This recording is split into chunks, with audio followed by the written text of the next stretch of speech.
کہا ہی جا رہا ہے کہ سینٹ سے ہو جائے گی، تو سر کیا سمجھتے ہیں اس ترمیم کا عام عوام کے لیے کتنا فائدہ یا نقصان ہوگا؟ دیکھیں، عام عوام کو یہ کہا جا رہا ہے کہ اب اس ملک میں کوئی آزاد عدلیہ نہیں ہوگی۔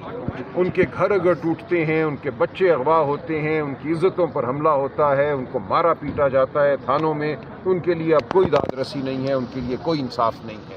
یہ چیز ہر ایک کو معلوم ہونی چاہیے کہ یہ کوئی ایسی چیز نہیں ہے جو کسی کتاب میں بس ہو رہی ہے، اس کا براہ راست اثر ان کی زندگیوں پر ہوگا۔ ایک عدلیہ کا جو نظام ہے اس ملک کا، اس کو پامال کیا جا رہا ہے۔ یہ کہا جا رہا ہے کہ وزیر اعظم اپنی جیب سے نام نکال کر ایک آئینی عدالت بنائیں گے، اس آئینی عدالت کا چیف جسٹس وہ مقرر کریں گے، باقی جو جج ہیں وہ بھی وہ مقرر کریں گے۔ تو آپ سوچ سکتے ہیں کہ کن لوگوں کو مقرر کیا جائے گا۔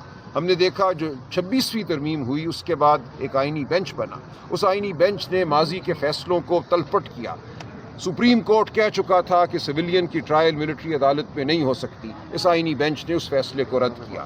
اسی طرح supreme court P T I کو مخصوص نشستیں دے چکا تھا، جن کی تعداد 60 تھی، وہ نشستیں اس آئینی بینچ نے ہم سے چھینی۔ اب جو یہ عدالت بنانے جا رہے ہیں، اس سے مزید یہ اسی قسم کے کام لیں گے جن کا براہ راست اثر پاکستان کی جمہوریت پر ہوگا، براہ راست اثر انسانی حقوق پر ہوگا۔ یہ ایک انتہائی خوفناک لمحہ ہے ہماری تاریخ کا۔ اسی طرح ہائی کورٹوں کے حوالے سے ایک بہت بڑا کھلواڑ ہو رہا ہے۔ یہ کہا گیا ہے کہ کسی بھی ہائی کورٹ کے جج کو ایک ہائی کورٹ سے اٹھا کر دوسرے ہائی کورٹ پہ بھیجا جا سکتا ہے۔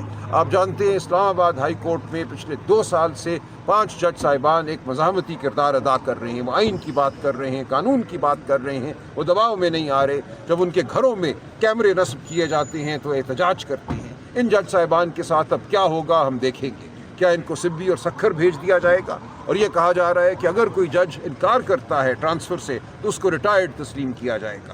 تو یہ ایک انتہائی خوفناک حملہ ہے جو آئینی نظام پر کیا گیا ہے۔ اس کی مزاحمت آپ کو، مجھے، پاکستان کے عوام کو کرنا ہے اگر ہم نے اس ملک میں عدلیہ کا تصور، آزاد عدلیہ کا تصور، عدل کا تصور بحال رکھنا ہے۔ اچھا سلمان اکرم راضی صاحب، یہ بتائیں 26ویں آئینی ترمیم کے بعد بھی ہم نے دیکھا کہ کوئی اپوزیشن جو ہے وہ جارحانہ رویہ جو ہے وہ اختیار نہیں کر سکی۔ اس دفعہ تو جمعیت علماء اسلام نے بھی اس کو مسترد کر دی ہے۔ کیا سمجھتے ہیں کہ اس کے بعد آپ کی حکمت عملی کیا ہوگی؟ یہ احتجاج کریں گے یا مولانا فضل الرحمان سے رابطہ کریں گے؟ دیکھیے، مولانا کی اپنی سیاست ہے، وہ اگر اس کو رد کرتے ہیں تو اپنے ضمیر کی آواز پر رد کریں۔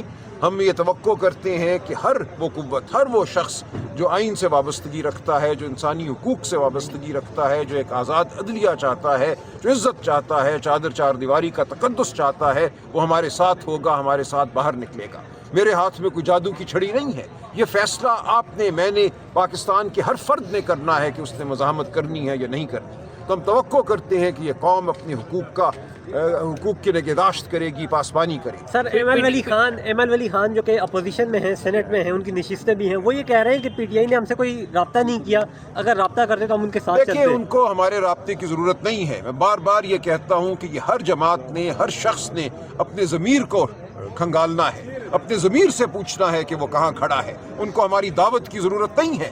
اگر وہ پاکستان کی عوام کے ساتھ کھڑے ہیں، جمہوریت کے ساتھ کھڑے ہیں، شرافت کے ساتھ کھڑے ہیں، تو ان کو خود باہر نکلنا ہے، ان کو خود مزاحمت کرنی ہے۔ 26ویں آئینی ترمیم ابھی کورٹ میں ہے، سماعت جاری ہے، اور اس طرح 27ویں شروع ہو گئی ہے، تو اگر وہ ادھر سے اس کے خلاف فیصلہ آ گیا تو پھر کہاں خلاف فیصلہ آئے گا؟ وہ تو اب ختم ہی ہو گیا۔ اب ایک نئی عدالت بن جائے گی، اس نئی عدالت نے نئے سرے سے معاملات کو دیکھنا ہوگا۔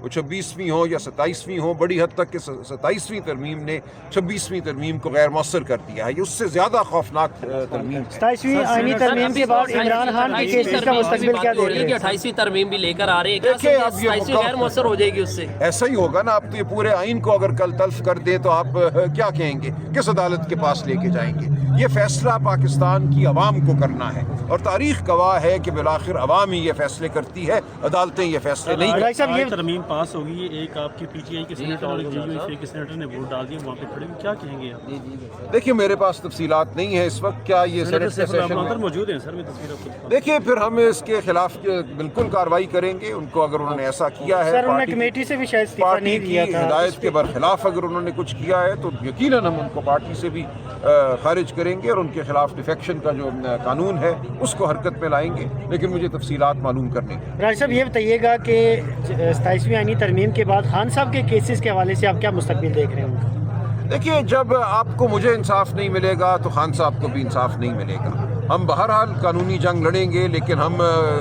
اس پہ کوئی تکیہ نہیں کریں گے. ہم پاکستان کی عوام کو یہ کہیں گے، بار بار یہ کہیں گے کہ یہ جنگ صرف عمران خان کی جنگ نہیں ہے، یہ پی ٹی آئی کی جنگ نہیں ہے، یہ تمہارے مستقبل کی جنگ ہے، یہ تمہارے بچوں کی جنگ ہے. کل کو کوئی بھی تم میں سے اٹھایا جا سکتا ہے، اور اٹھائے گئے ہیں. ہم نے دیکھا ہے کہ پچھلے 6 مہینوں میں پنجاب میں 600 سے زائد لوگوں کو پولیس مقابلوں میں قتل کیا گیا ہے. آپ نے دیکھا مرید کے میں کیسے قتل عام ہوا، 26 نومبر کو اسلام آباد میں قتل عام ہوا. تو اس ملک میں اب نہ کوئی قانون ہے، نہ کوئی احتساب ہے. اگر ہم نے ایسے ملک میں رہنا ہے، قبرستان میں رہنا ہے، گونگے بہرے ہو کر رہنا ہے، اندھے ہو کر رہنا ہے، تو یہ کوئی انسانیت کے قابل زندگی نہیں ہے. ہمیں فیصلہ کرنا ہوگا کہ ہم انسان ہیں یا بھیڑ بکریاں ہیں.